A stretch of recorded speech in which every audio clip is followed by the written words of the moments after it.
많이 쓰시던데 너무 어연하시더라고요. 어연하시더라고요. 어서오세요, 대표님. 기다리시게 미안합니다. 괜찮습니다. 오늘 오전 10시 우리 당 선거관리위원회는 대통령 예비후보 2차 경선 결과를 발표했습니다. 지난 4.15 총선에 이어서 이번 당 후보 경선에서도 부정선거가 있었습니다. 후보별 투표율이 조작된 것으로 보입니다. 특정 후보의 종합 득표율이 과잉 계산된 것으로 보입니다. 저는 그동안 줄기차게 지난 4.15 총선이 부정선거였음을 말씀을 드렸습니다. 그것도 추측이나 의혹에 의한 것이 아니라 재검표 현장에서 쏟아져 나온 법적 효력이 있는 증거물들, 가짜 투표지들을 근거로 말씀을 드렸습니다. 그리고 재검표 현장에서 나온 증거물들을 대법원이 은폐하는 것을 보고 지난 4월 15일 4.15 부정선거의 주범은 중앙선거관리위원회이며 대법원은 증거인멸에 앞장서고 있다는 말씀을 드린 것입니다. 뿐만 아니라 125곳의 지역구에서 선거 무효 소송이 진행되고 있는 상황에서 원고인 우리 당 후보들에 의해서 고소된 중앙선거관리위원회에 우리 당의 후보 경선 여론조사를 맡기는 것은 말하자면 도둑에게 집 열쇠를 맡기는 격이라고 말씀을 드리기도 했습니다. 왜 중앙선거관리위원회가 경선 관련한 여론조사를 맡으면 안 되는가에 대해서는 제가 누누이 말씀을 드렸습니다. 바코드로 해야 될 투표용지를 QR코드로 했습니다. 그것 자체가 불법이었습니다. 그렇게 하려고 한 의도가 있습니다. 그것은 결과적으로 QR코드를 통해서 투표하는 사람의 신원을 확인하고 그런 인적 자료를 토대로 해서 자료를 쌓을 수 있는 그런 시스템이 바로 QR코드였던 것입니다. 하고자만 한다면 그 QR코드를 통해서 개표할 때 확인됐던 그런 인적사항을 그 사람이 누구를 찍었는지를 알 수밖에 없는 그런 시스템이 되어 있습니다. 만약 그렇게 안 돼 있다고 그러면 어떻게 이걸 분류를 하겠습니까? 1번 찍은 것을 1번으로 보내야 되는데 이게 뭘 했는지를 알아야 되기 때문에 QR코드를 통해서 이거를 스캔하고 1번으로 찍은 사람은 1번 표로 보내고 2번 찍은 사람은 2번 표로 분류해서 개표를 하게 되는 것이죠. 그 과정에서 개인의 신상이 노출되고 마는 겁니다. 그러니까 누가 민주당을 찍었는지, 누가 국민의힘을 찍었는지, 누가 어디를 찍었는지가 나쁜 마음을 갖는다고 하면 자료 관리가 가능한 것이 바로 이 QR코드라는 사실입니다. 이걸 바꾸지 않는 한 중앙선관위원회에 우리 당 내부에 경선 관리를 맡길 수가 없다. 제가 지속적으로 얘기하는 것이 그것입니다. 말로는 중앙선관위원회가 그 자료를 폐기했다고 합니다. 폐기했다는 것 자체가 그런 자료가 있다는 얘기 아닙니까? 맞습니다. 그것을 폐기했다고 하는데 그 말을 어떻게 믿겠습니까? 지금 중앙선관위원회 상임선관위원이 조혜주였습니다. 조혜주가 어떤 인물인지는 여러분 잘 아실 것입니다. 그리고 이상하게 얼마 전에 직전에 사퇴를 해버렸어요. 그것도 행적이 수상한 것입니다.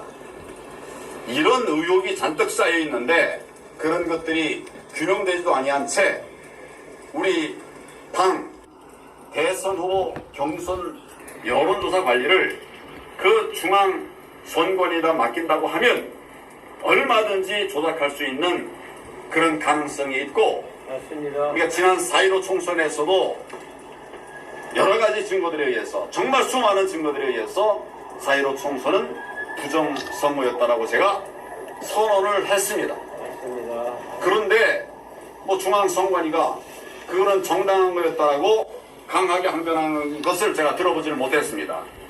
제가 그 중앙선관위원회의 의견을 대변하는 우리 이 후보에게 공개 토론을 하자고 했습니다. 응하지 않고 있습니다.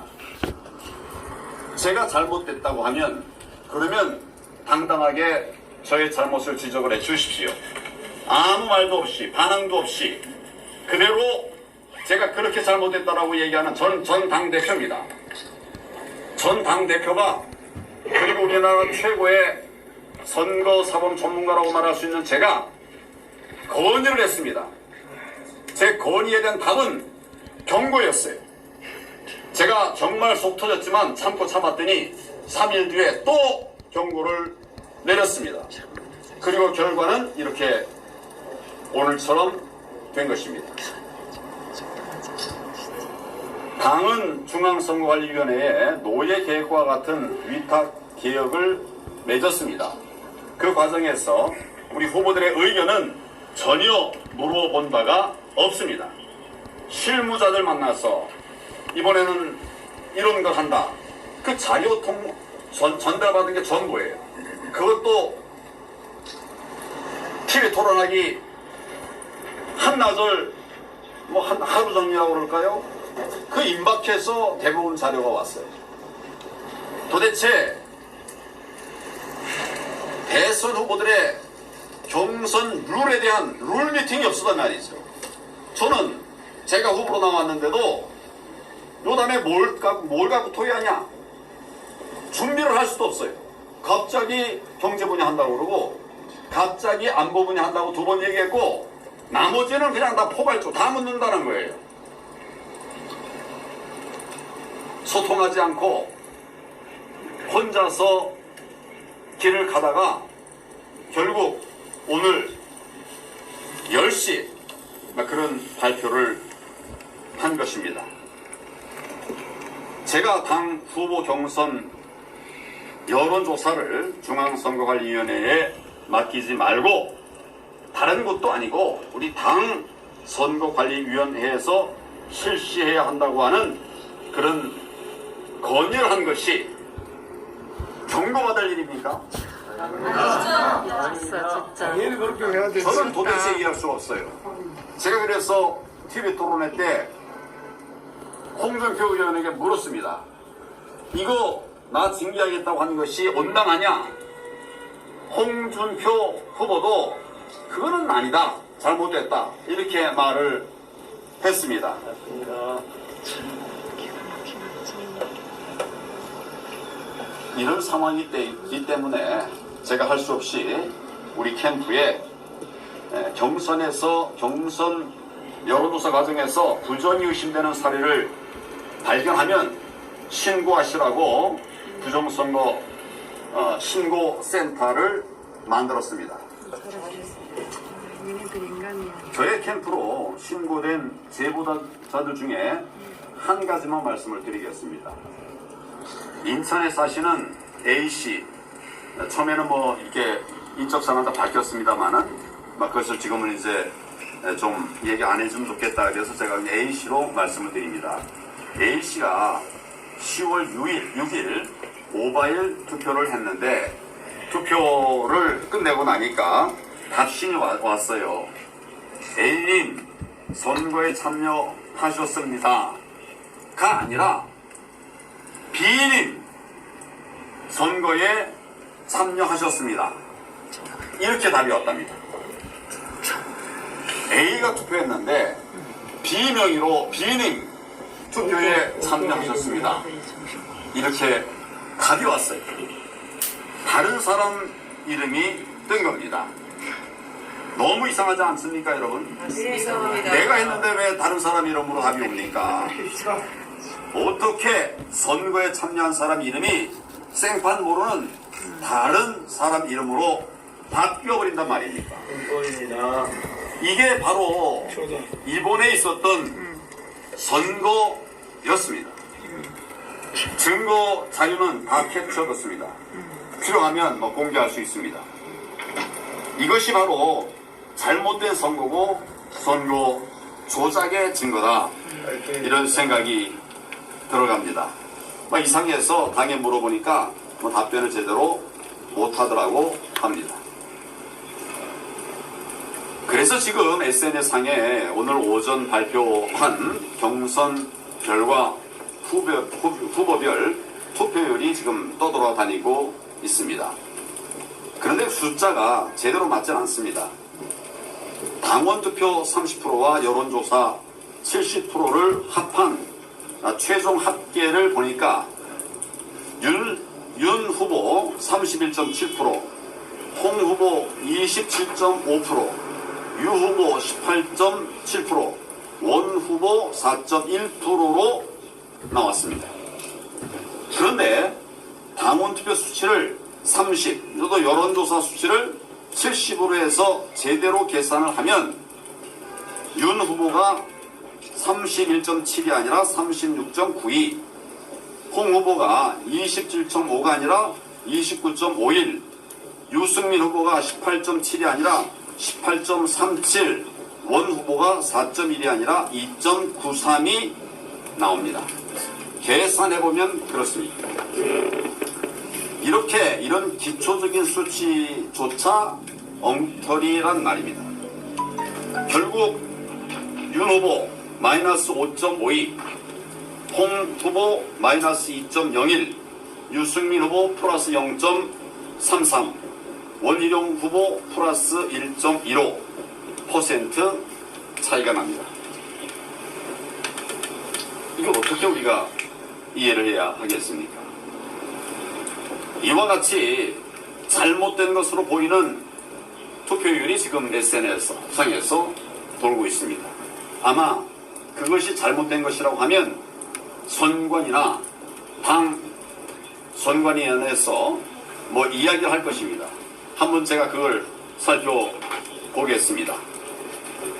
이런 일로 인해서 많은 국민들과 당원들이 의심을 하게 된다면 우리 당에 대한 신뢰는 땅에 떨어지게 됩니다.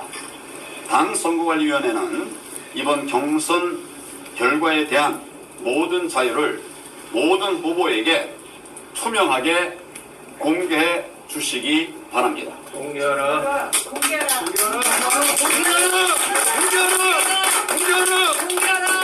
지금 민주당이 정보를 제대로 공개하지 않고 있어서 국민들의 분노를 사고 있습니다. 제가 지금 말씀드린 것들이 잘못됐다면 한번 공개하고 자료를 공개하고 객관적인 검증을 해야 합니다. 맞습니다. 이것은 제가 요구해서가 아니라 맞아요. 그건 당연한 것입니다. 당연하죠. 네. 그걸 숨기고 없애고 비공개하고 이렇게 하면서 공정한 선거라고 하면 누가 믿겠습니까? 맞습니다. 그래서 저는 지난 4.15 부정선거의 주범인 중앙선거관리위원회와 당선관위원회가 주관한 이번 경선에 대해서 책임을 묻는 그런 법적인 조치를 할 것입니다.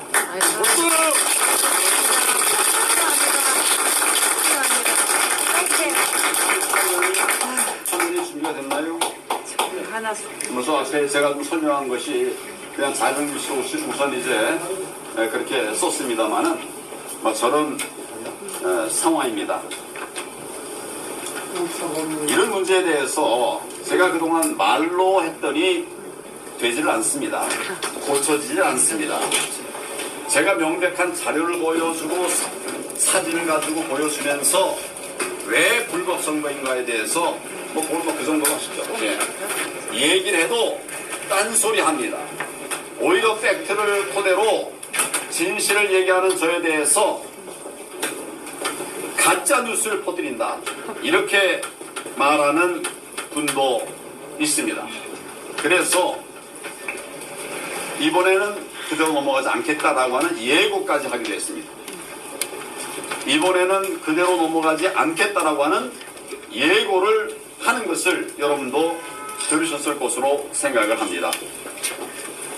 중앙선거관리위원회의 노정희 위원장, 조혜주 상임위원, 김태현, 김창보, 이승백, 정은숙, 조병현, 조성대, 박순영 의원에게 책임이 있다고 봅니다. 당선거관리위원회 정홍원 위원장, 한기호 부위원장, 성일종 의원, 김석기 의원, 김은혜 의원, 지상욱 의원, 정양석 의원, 윤기찬 의원, 김경환 의원, 문상부 의원, 박영준 의원, 김기영 의원, 이분들에 대해서 그 책임을 묻겠습니다.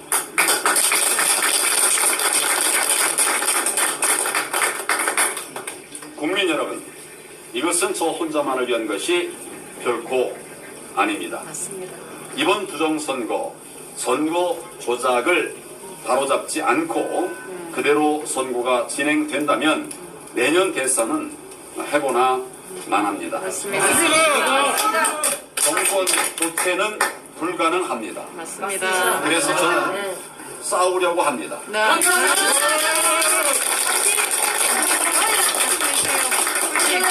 대한민국의 선거 정의를 지키기 위해서 투쟁하겠습니다.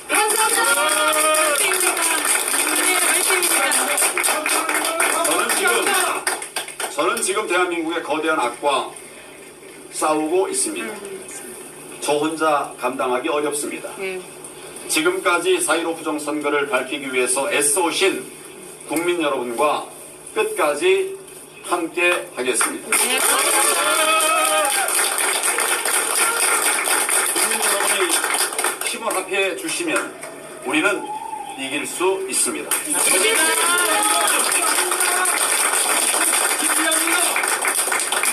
국민 여러분, 힘을 모아 주십시오. 행동하는 정리가 되어 주십시오. 여러분께서 사랑하시는 이 대한민국을 함께 지켜 나갑시다. 감사합니다.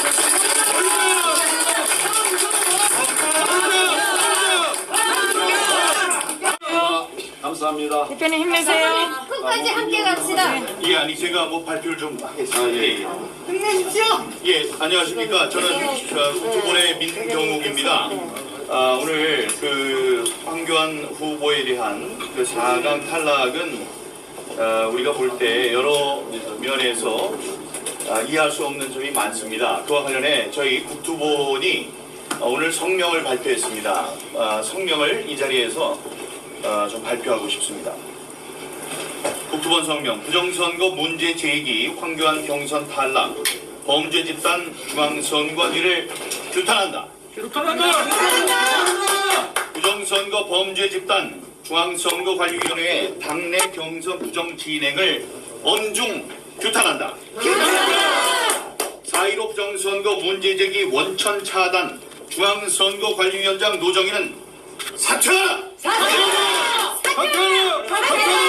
부정경선 여론조작 공정대선 어림없다. 문재인은 거국 중립 내각을 즉각 수립하라! 국민의힘 2차 경선에서 많은 사람들이 우려한 바대로 중앙선거관리위원회의 부정선거 범죄 혐의를 규탄한 황교안 후보가 압도적인 상승세에도 불구하고 탈락됐습니다. 국민의힘 당내 경선은 중앙선거관리위원회에 일괄 위탁되어 투개표와 여론조사 전체 과정이 중앙선거관리위원회에 관리가 위탁되어 당은 최종 결과만을 통보받는 형식을 취하고 있습니다. 당규에 위반되는 일괄 위탁 방식과 사전 검증 및 실질적 감독이 이루어지지 않는 문제가 지적되어 있지만 당과 중앙선거관리위원회는 어떠한 시정 조치도 취하지 않았습니다. 중앙선거관리위원회의 4.15 부정선거 범죄를 토론회에서 공개적으로 규탄한 황교안 후보가 공중파 방송까지 출연하여 다시 부정선거 문제를 거론한 것은 부정선거 범죄 세력으로서는 너무나 두려운 일이었음이 분명합니다. 맞습니다. 어제 발표된 조사에서 국민 3명 가운데 1명은 지난해 4.15 총선이 부정선거였다고 믿을 정도로 부정선거에 대한 인식이 확산되고 있기 때문입니다. 지금도 부정선거의 1단계인 여론조작이 거침없이 벌어지고 있습니다. 대법관이면서 전 중앙선거관리위원장이었던 권순일과 함께 이재명 무죄 판결의 주심으로 현재 중앙선거관리위원장인 노정희 등이 얽힌 사상 초유의 거대 부패 스캔들인 대장동 게이트에도 불구하고 이재명은 여론조사에서 1위를 오르내리며 오히려 격차를 벌이고 있습니다. 아무도 진실을 제대로 검증할 수 없는 여론조사란 명목의 여론조작으로 끝없이 국민들을 세뇌하며 부정선거 범죄 세력이 원하는 결과를 체념하며 받아들이도록 전방위적인 공작이 가해지고 있는 것입니다. 이에 4.15 부정선거 국민투쟁본부는 엄중하게 요구합니다. 부정선거 범죄 집단 중앙선거관리위원회의 당내 경선 관리를 즉각 중단하라! 4.15 부정선거 문제 제기 원천 차단 중앙선거관리위원장 노정희는 사퇴하라! 부정선거 여론조작 공정 대선 어림없다. 문재인은 거국 중립내각을 즉각 수립하라! 4.15 부정선거 국민투쟁본부는 당규와 헌법상 적법 절차 원리를 완전히 내팽개친 국민의힘 당내 경선의 무효를 선언하며 이를 위한 법적 투쟁까지 병행할 것임을 천명합니다. 아울러 부정선거를 극복하고 진정한 민주화를 이룰 국민저항운동을 더 거국적으로 전개해 나갈 것임을 다짐합니다. 진실을 억누를수록 더 극적으로 진실의 순간은 도래하고야 말 것입니다. 4.15 부정선거에 대한 국민 저항 속에서 대한민국은 진정한 민주화의 문을 열게 될 것입니다. 자유민주주의 만세! 자유민주주의 대한민국 만세! 만세! 만세! 만세! 2021년 10월 8일 4.15 부정선거 국민투쟁본부 민경욱이 발표를 했습니다. 여러분 지금 주류 언론에서는 이번 황교안 후보의 이러한 발표를 또 법적인 조치를 취하겠다는 이러한 선언을 이 선거 불복으로 몰고 갈 것이 뻔합니다. 그러겠죠. 이제 질문에서도 그런 것이 나왔었죠. 여러분 그러나 4.15 부정선거의 부정이라는 것을 처음 들고 나왔을 때부터 저는 얘기를 했습니다. 재검표 요구는 민주주의가 보장하고 있는 선거 패배자에 대한 당당한 권리입니다. 다시 한번 말씀드립니다. 선거가 이상하다. 그러니 다시 한번 선거를 까봐라. 이 선거는 이상하니 한번 살펴주십시오 라고 요구하는 것은 민주주의에 있어서 패자에게 보장된 당당한 권리입니다. 맞습니다. 그것이 보장되지 않으면 민주주의는 없는 것입니다. 맞습니다. 그거를 보장해주지 않는 순간 우리는 3대 독재 체제, 3대 세습 독재 체제에 북한과 순식간에 똑같아지는 것입니다. 그렇기 때문에 여러분들 지금 괜히 이 문제 제기를 선거 불복 프레임으로 가두려는 저들의 그 기도에 맞서서 여러분들이 진실을 알리는데 노력해 주시고 함께 싸워 주시길 좀 부탁드립니다. 네, 감사합니다. 감사합니다.